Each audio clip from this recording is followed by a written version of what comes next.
Warahmatullahi wabarakatuh. Bismillahirrahmanirrahim. Alhamdulillahi rabbil alamin.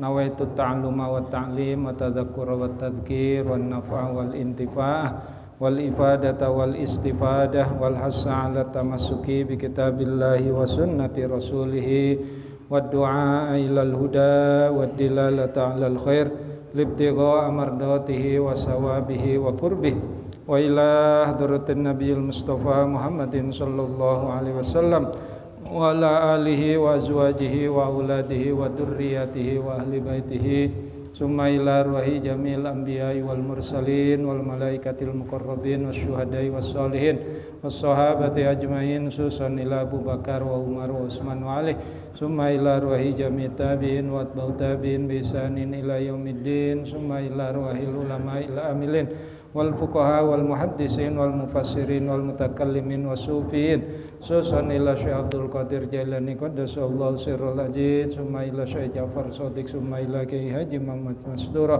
ثم إلى أرواح جميع المسلمين والمسلمات والمؤمنين والمؤمنات من مشارق الأرض إلى مغاربها من برها وبحرها من يمينها إلى شمالها ثم إلى أرواح آبائنا وأمهاتنا وجدنا وجداتنا وخالنا وخالاتنا وعمنا وعماتنا ولمن أحسن إلينا خصوصا إلى مؤلف هذا الكتاب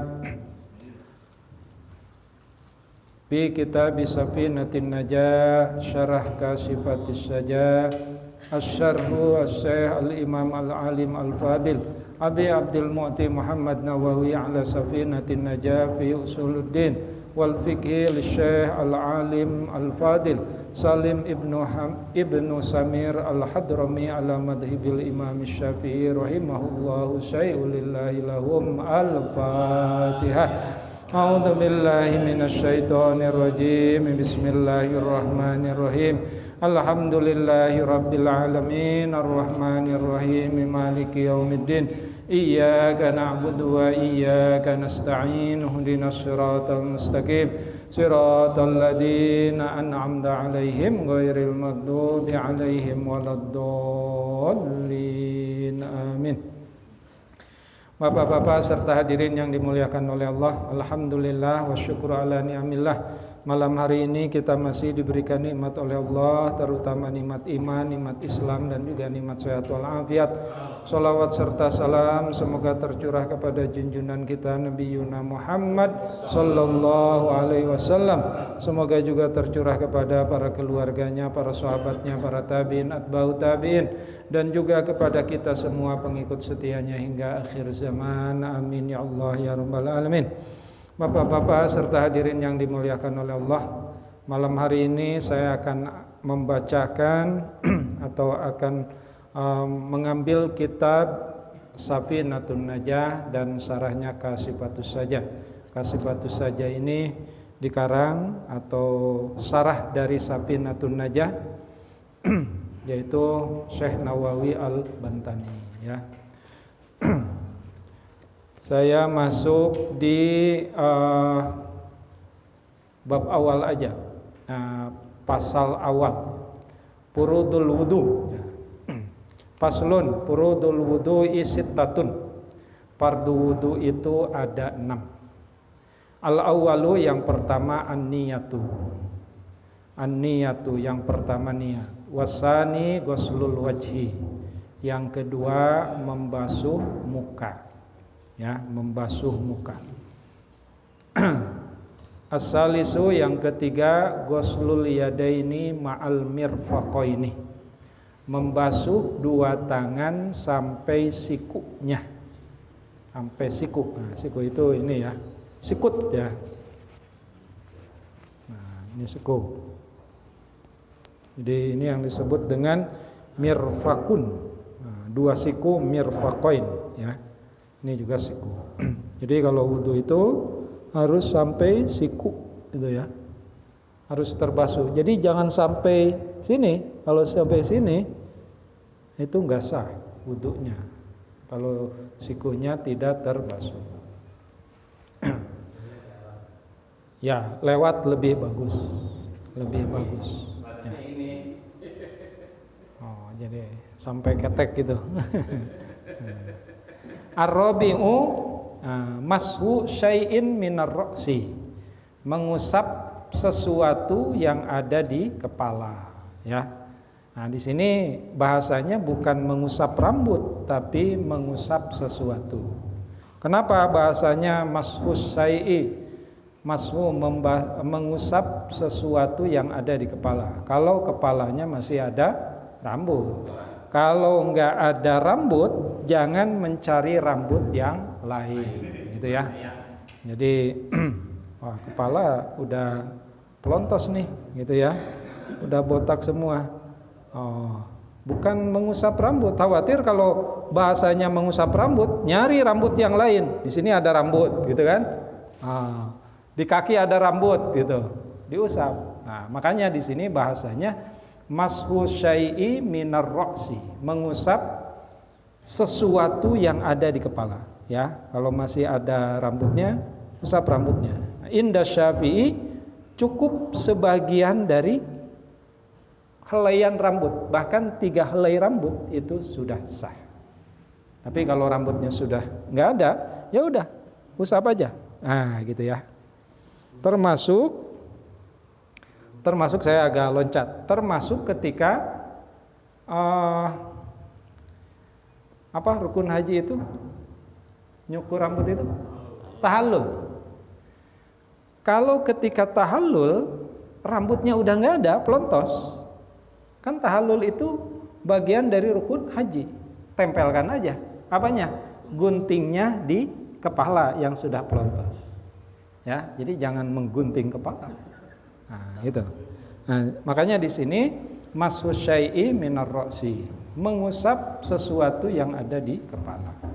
Al-khamisu, yang kelima, ghuslur rijlaini ma'al ka'baini. Ghuslu artinya membasuh rijlaini, 2 kaki, ma'al ka'baini, sampai mata kakinya. Nah, di madhab yang lain itu bukan ghuslu tapi mashu, mengusap kaki. Nah, mungkin bapak-bapak kalau lagi berwudu, ya kalau di sini alhamdulillah sih saya amati wudunya kakinya dibasuh, ya. Bukan diusap. Nah, kenapa? Ini berdasarkan ayat Al-Quran. Coba siapa yang hafal ayat Al-Quran tentang wudu? Bismillahirrahmanirrahim. Ya ayyuhalladzina amanu idza kumtum ilas sholati faghsilu wujuhakum wa aydiyakum ilal ilal marafiq. Marafiq itu jama dari mirfaqain, ya. Wamsahu biwujuhikum wa arjulakum. Nah, kalau membasuh wa arjulakum, tapi mengusap wa arjulikum, ya. Nah, makanya saya pernah debat sama yang mengusap kaki, kok kata saya kakinya nggak dibasuh, itu mah diusap. Nah, akhirnya kenapa, Pak? Mohon maaf, saya dulu punya teman di Madaniyah yang madhabnya agak beda dengan saya, tapi saya tanya kenapa, akhirnya dia mengeluarkan. Nah, Pak Sofwan, kalau saya membacanya bukan wa arjulakum tapi wa arjulikum. Saya teliti nahu sorobnya, itu ternyata diatapkannya kepada wamsahu biruusikum, ya. Kalau saya mah wamsahu biruusikum wa arjulakum. Wa arjulakum jadi nasab, itu diatapkannya ghuslul wajhi, ya. Jadi nasabnya ke sana. Kalau yang mengusap itu di JR-kan. Kalau ngerti nahwu sorob pahamlah, ya. Jadi itu, tapi saya memaklumi karena itu perbedaan madhab, ya. Perbedaan madhab itu jadi tidak mengurangi kesahan, ya. Tapi kalau saya mah berdasarkan kitab Sabina itu ghuslul rijlaini, bukan mashul rijlaini. bukan mengusap kedua kaki, tapi membasuh kedua kaki sampai mata kakinya. As-sadisu yang keenam, at-tartibu, tertib. Nah, nanti niat dan tertibnya saya bacakan di pasal berikutnya. Nah, ini juga menjawab pertanyaan tadi pagi ya, Pak Dian ya, Pak Dian dan Pak Bian ya, tentang niat gitu ya. Oke. Paslun, yang pasal yang berikutnya, an-niyatu. Niat itu apa? Qasdus syai'i muqtaronan bi fi'lihi. Bermaksud sesuatu ya, bermaksud sesuatu muqtaronan bi fi'lihi, sambil berbarengan dengan mengerjakan perbuatan di dalam perbuatan tersebut. Ya. Nah, nanti ada penjelasannya. Wa mahalluha, dan adapun tempatnya al-qalbu, niat itu di dalam hati. Wa talafud, adapun talafud bin niat sunnatun, itu sunnah. Jadi ada niat, ada talafud bin niat. Kalau niat mah fil qalbi, tapi talafud bin niat itu yang disebut kalau sholat mah usolli ya. Nah, itu mah talafud bin niat. Jadi jangan menyalahkan kalau ada orang yang ketika sholat dia nggak pakai usolli, karena usolli mah di dalam kitab Sapinah pun dikatakan wa talafud biha sunnatun, sunnah saja ya.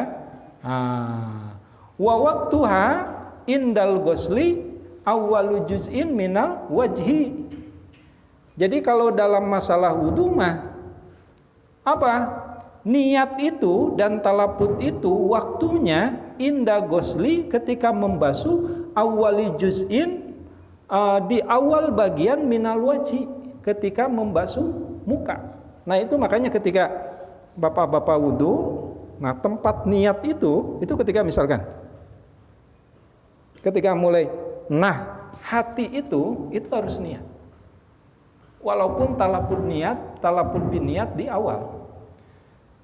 Apa? Nawaitul wudu'a li raf'il hadasil asghar. Nah, itu mah talafud bin niat.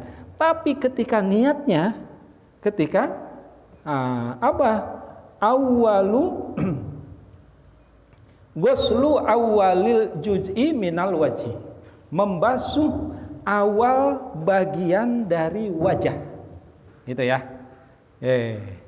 Nah, bagaimana kalau sholat? Usollinya mah di awal. Usolli fardhu isya'i arba'a raka'atin mustaqbilal qiblati adaan ma'muman lillahi ta'ala.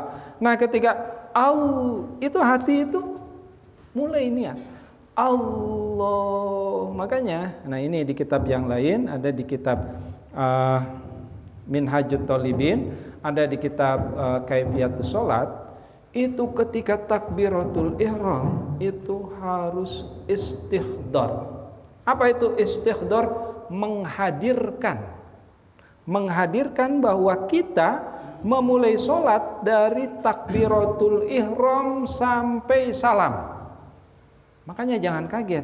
Saya dulu pernah sholat di Al-Hidayah, kata imam nih kalila takbiratul ihram, Allah gagal deh, Allah gagal deh, Allahu Akbar. Ya, akhirnya saya buka di kitab Kaifiyatus Shalah. Oh, dia lagi istihdar hakiki, menghadirkan rukun-rukun sholat secara hakikat. Nah, padahal kata sebagian ulama fikih, istihdar hakiki itu tidak boleh dipakai oleh seorang imam. Seorang imam itu harusnya istihdar urfi, menghadirkan secara adat saja. Bagaimana menghadirkan secara adat? Niat bahwa kita sholat yang diawali dengan takbiratul ihram dan diakhiri dengan salam, baru bar. Ya, makanya belajar tentang sholat itu, waduh, lama saya ya.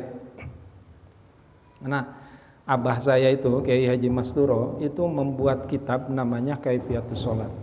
Itu setelah saya baca itu kutipan dari 40 sampai 60 kitab fikih dikutip.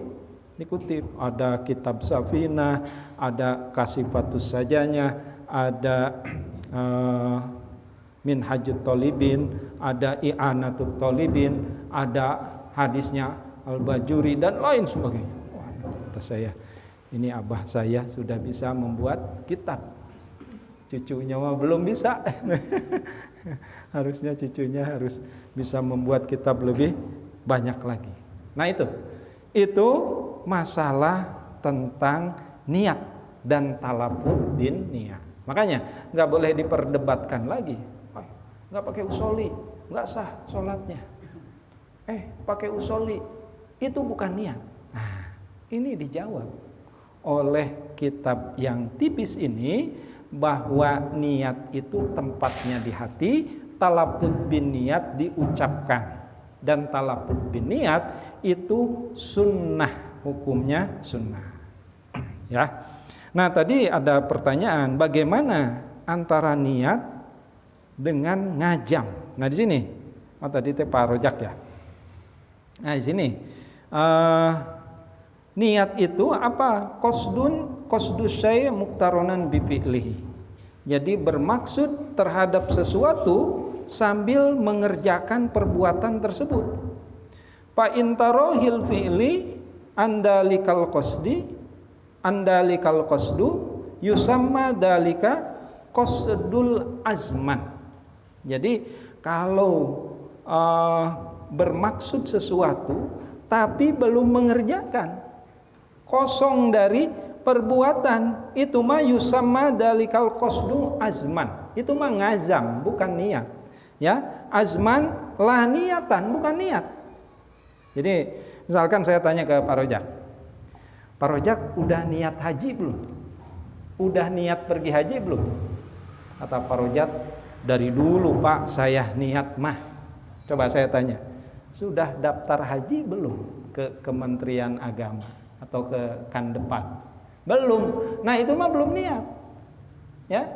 Niat itu kayak Pak Dian, kayak Pak Ahmad juga mungkin ya. Nah, Pak Ahmad udah daftar ke Kemenag ya? Udah. Pak Dian sudah daftar ke Kemenag. Nah, itu mah niat. Karena muktaronan dipilih. Nah, berarti tinggal nunggu kapan berangkat. Tapi kalau saya mah udah niat, dari dulu pun saya sudah niat. Nah, menurut kitab ini itu mah bukan niat, tapi ngazam, gitu ya. Nah, di sini fa intarohil fi'li andalikal qasdu yusamma dalikal qasdu azman la niyatan. Eta mah ngazam, bukan niat. Jadi, contohnya Pak siapa? Pak Jajak, besok mau sholat subuh enggak? Oh iya, saya sudah niat. Nah, itu mah bukan niat, tapi ngazam, besok saya mau sholat subuh. Kalau niat mah pas waktu subuh berangkat dari rumah jalan ke masjid, wudhu, masuk ke masjid. Nah, ketika mulai takbiratul ihram, itu niat. Allah. Kenapa? Karena itu tadi niat itu waktuha inda, kalau wudu inda ghuslil awwali juz'in minal wajih. Berarti kalau sholat waktuha inda takbiratin min awwali sholat. Gitu. Gitu ya. Jadi kalau baru ngucapin mah belum melaksanakan rangkaian dari apakah itu ibadah mahdoh atau ghair mahdoh, itu mah belum. Kalau baru ngomong mah itu baru ngazam. Kalau niat mah harus prak, cek Sunda mah bari prak. Kalau haji sudah prak, daftar, tinggal nunggu. Karena kalau sudah daftar tinggal nunggu, maaf ya, misalkan tiba-tiba meninggal, nah itu sudah dikatakan niat haji. Karena tinggal nunggu berangkat haji. Tapi kalau saya niat, itu bukan niat. ngazam. Gitu ya. Apa? Udah nabung tapi. Oh, udah nabung. Tapi belum daftar karena kalau ke Kemenag itu harus ke kasih haji bayar berapa? Kalau dulu itu 25.500.000. Nggak tahu kalau sekarang. Karena haji naik menjadi 49 juta. Ya, tergantung. Kalau resminya mah 49,500. Itu Kementerian Agama. Kecuali ke KBIH. Kalau KBIH harus nambah 57 boleh. Ada KBIH yang ngambil dari jamaah itu 5 juta, ada yang ngambil 3 juta, tergantung KBIH-nya. Ya. Tapi kalau resminya mah dari Kementerian Agama 49.800.000 atau 500. Makanya waktu zaman saya masih murah. Masih 35 juta itu pun dapat cashback 3.500.000. Jadi saya hitung-hitung cuma 32 juta. Ya. Oke. Nah, itu mah masalah duit lah insyaallah. Kalau niat sudah mantep ya, ngazam sudah mantep dan sudah berangkat, itu mah rezeki mah aya we. Pasti aya, ya. Oke, kita lanjutkan. Nah, itu niat. Wa tartib, apa itu tartib? Alla yuqaddima uduwan ala uduwin. Tartib itu mendahulukan yang dahulu, membelakangkan yang belakang. Ya, bahasa sederhana mah tertib itu berurutan. Ya, jadi nggak sah kalau wudhu, saya mah mau nyuci tangan dulu, basuh muka mah nanti kedua, itu nggak sah. Jadi harus berurutan dari niat, dari ghuslul wajih, ghuslul yadain ilal mirfaqaini, mashu syai'in minar ra'si, ghuslul rijlaini ma'al ka'baini, as-sadis at-tartib. Jadi harus berurut. Salat pun harus berurut. Ya. Termasuk haji pun harus berurut.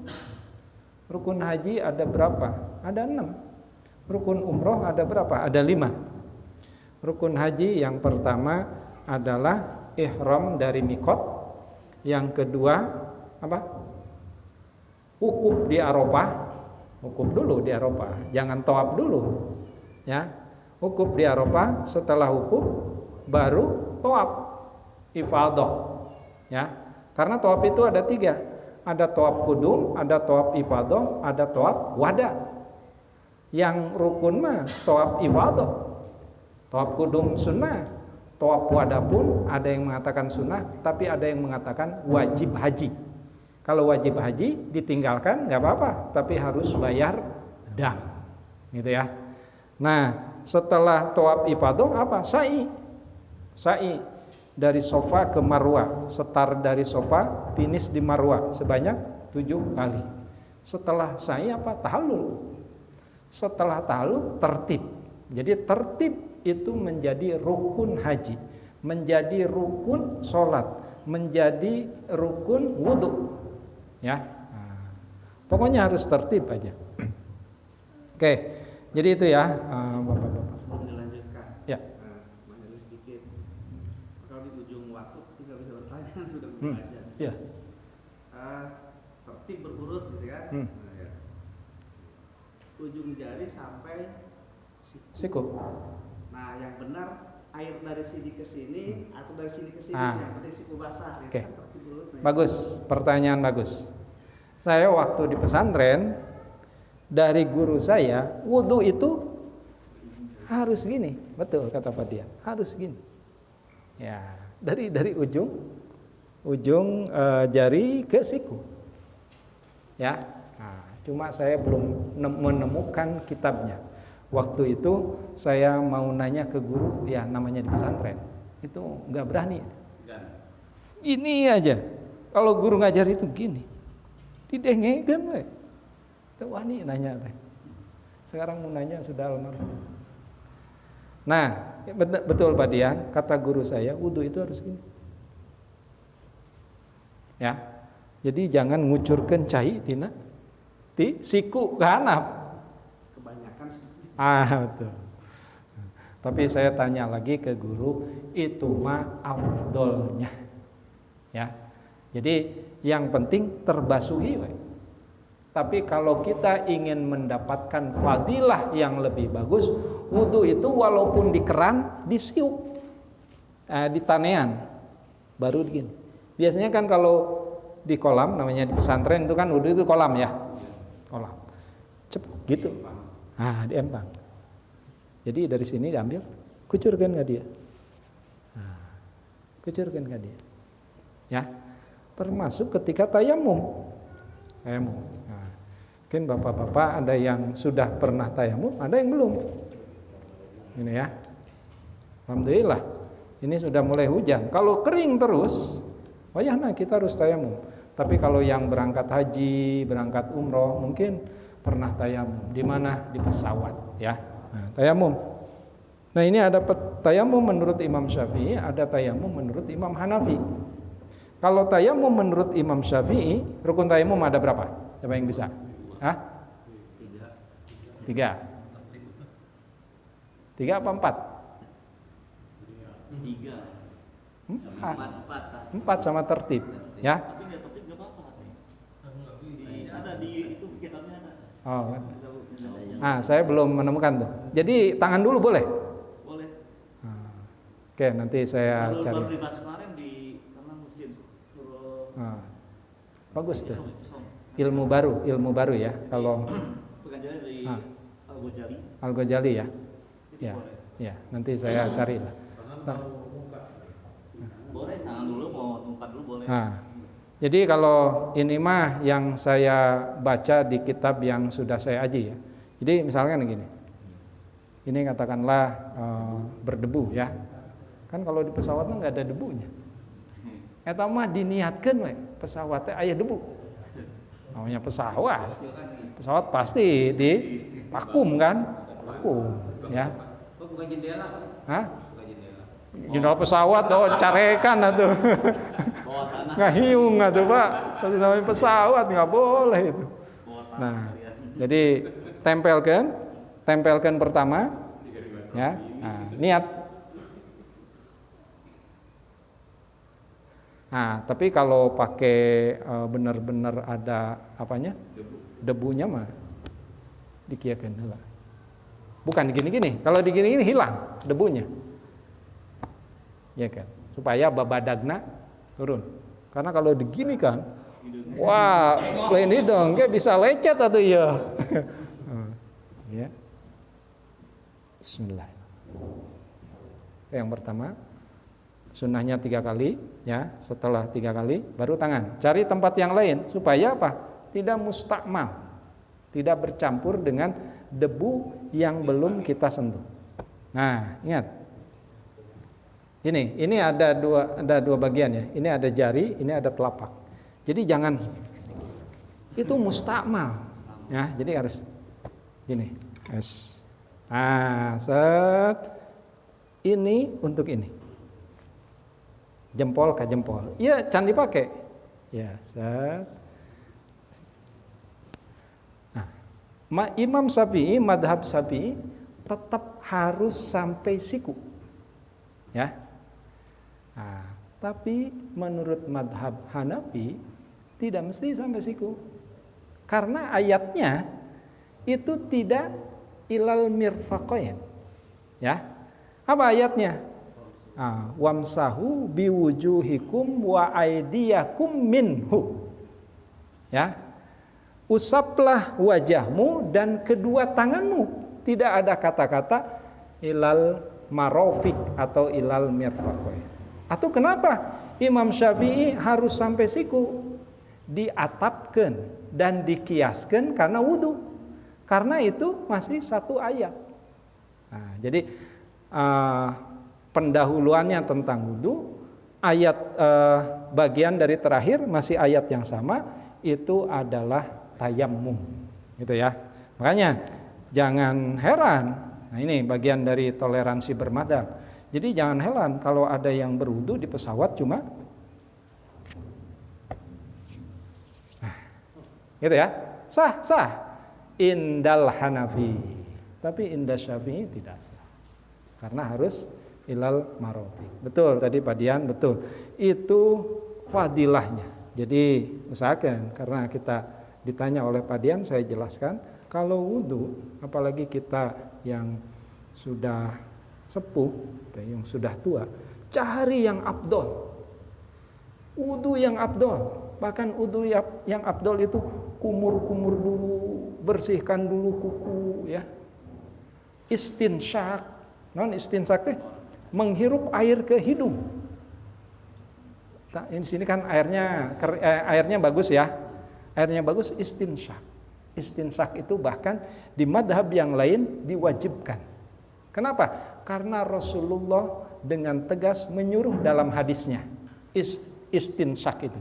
Tapi ditafsirkan oleh Imam Syafi'i hanya sunnah saja. Ya. Padahal fadilah dari istinsyak itu bisa menghilangkan penyakit polip sinusitis polip. Tapi jangan istinsyaknya pakai air kali angke. Itu kan suka ya toko letaknya. Nah, bagaimana wudu di kali angke sah enggak? Sah. Asal kita yakin bahwa dari sana itu enggak ada kotoran kambing, kotoran ayam. Bagaimana kalau ada kotoran tapi kotorannya tanah? Sah enggak? Sah. Karena tanah mah tidak najis, ya.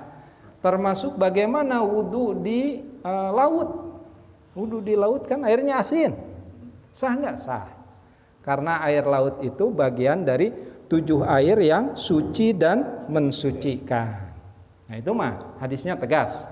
Dulu sahabat berlayar, mungkin sahabat itu nelayan lah. Dia ke laut di perahu, tidak bawa air yang banyak, mungkin hanya 1 botol ini. Datang waktu sholat harus berwudu. Kalau air ini dipakai untuk wudu, mana untuk minum? Maka sahabat tidak memakai air bawa dari rumah. Dia berwudu di laut. Kemudian setelah berwudu ngadu kepada Rasulullah. Ya Rasulullah, begini. Kata Rasulullah, boleh berwudu memakai air laut. Bukan hanya berwudu yang sah, tapi bangke binatang yang ada di laut, maksudnya bangke ikan itu suci dan halal. Tapi bukan bangke ikan ya. Itu ya. Itu Pak Dian. Ya, gimana? Bapak dengar juga kalau di kali besar kita niatkan wudu, dalam ke atas sah, ya. Apa betul kan? Mandi itu Pak. Dengar itu kan? Benar ya? Kalau saya sih menjawabnya tidak sah. Ya, tidak sah.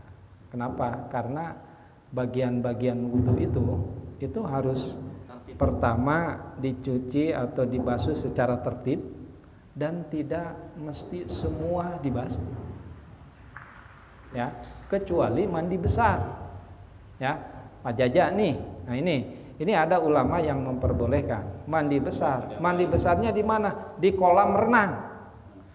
Pas mau nyemplung, niat atau talafut di niatnya nawaitu raf'al hadasil akbar fardolillahi ta'ala, cemplung.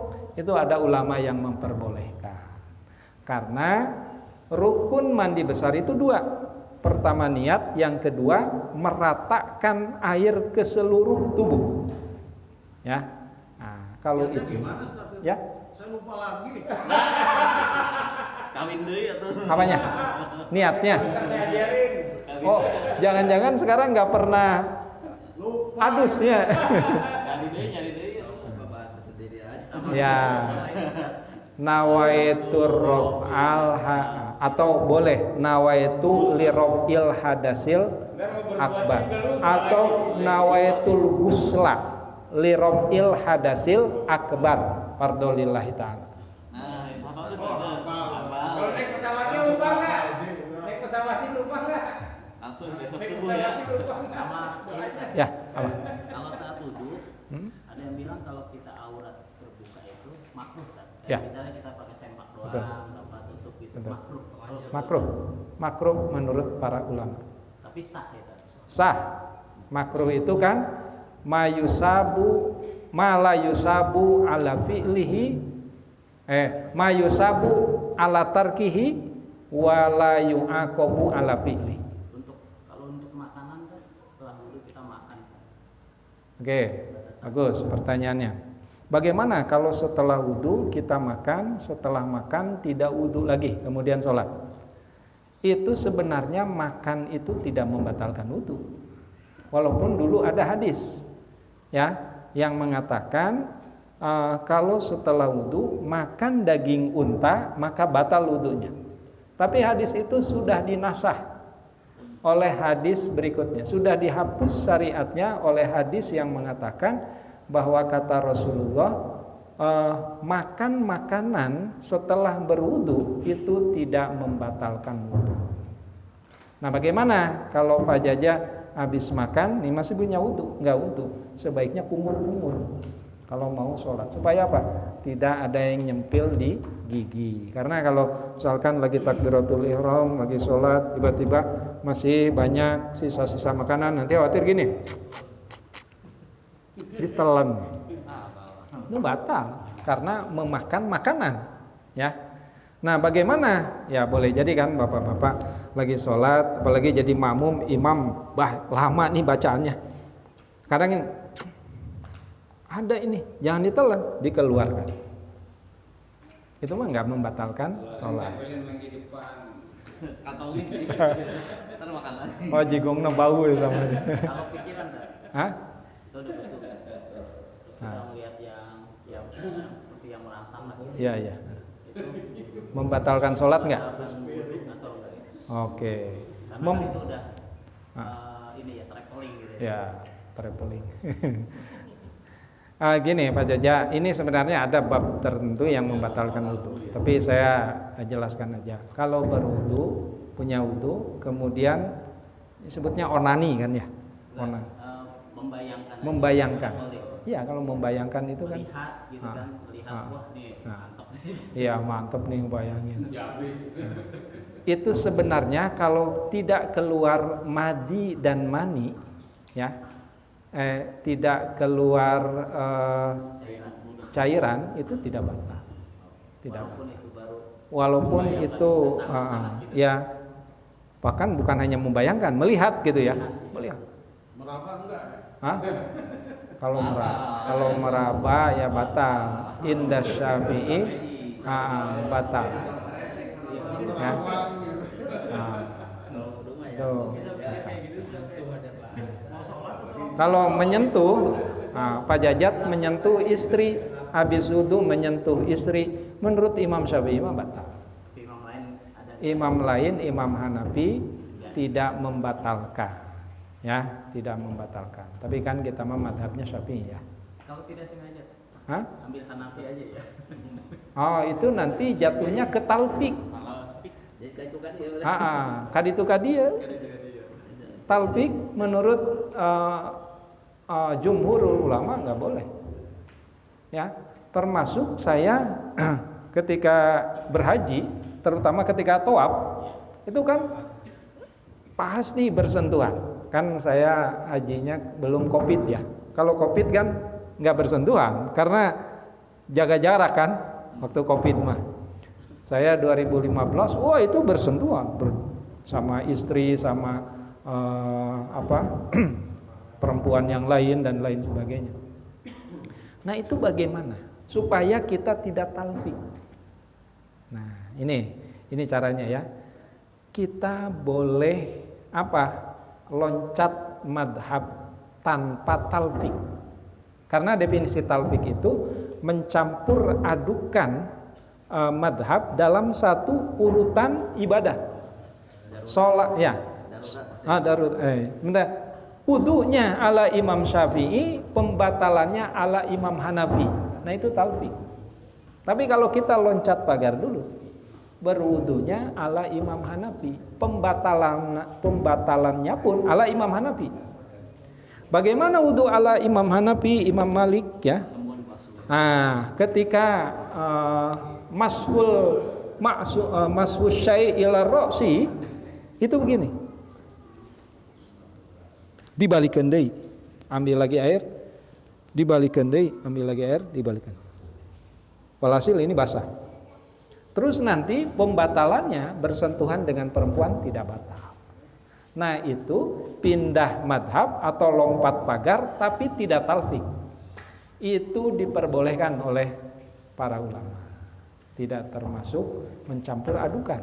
Karena kita loncat pagar dulu.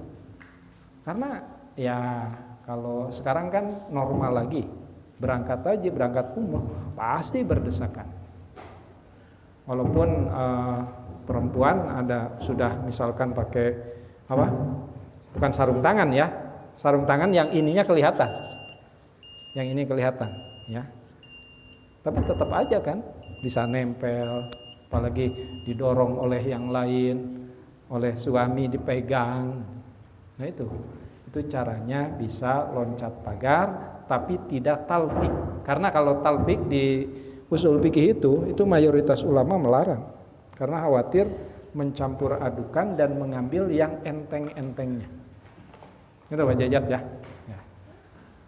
Oke, Bapak-bapak, kalau sudah tidak ada pertanyaan lagi, kita akhiri saja. Mudah-mudahan apa yang saya sampaikan walaupun singkat ya bermanfaat untuk kita semua, terutama untuk saya pribadi. Amin ya Allah ya rabbal alamin. Wallahul muwaffiq ila aqwamit thoriq. Wassalamualaikum warahmatullahi wabarakatuh.